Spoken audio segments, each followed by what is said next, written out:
తాను గత పార్వతీపురం మన్యం జిల్లా పాలకొండలో మున్సిపల్ సేవల ప్రైవేటీకరణను వ్యతిరేకంగా కార్మికులు సమ్మె ర్యాలీ నిర్వహించారు.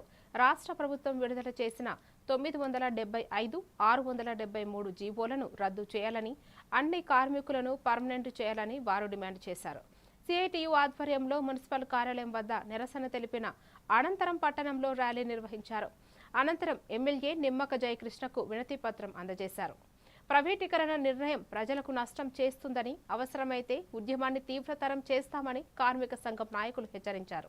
రాష్ట్ర ప్రభుత్వం పారిశుధ్యం కానీ, తాగునీరు కానీ, వీధి దీపాలు కానీ ఇవాళ అన్ని విభాగాలు కూడా ప్రైవేట్ పరం చేయాలని చెప్పేసి ఆలోచన తక్షణమే ఉపసంహరించాలా. 975, 673 జీవోలను తక్షణమే ఉపసంహరించాలా. గత ప్రభుత్వం గతం టైంలోనే నారాయణ గారు అప్పుడు 279 జీవో తీసుకొచ్చి మొత్తం వ్యవస్థని ప్రైవేట్ పరం చేయాలని ఆలోచన చేశారు. అప్పుడు రాష్ట్ర వ్యాప్తంగా మున్సిపల్ కార్మికులు పోరాట ఫలితంగా 279 జీవో రద్దయింది.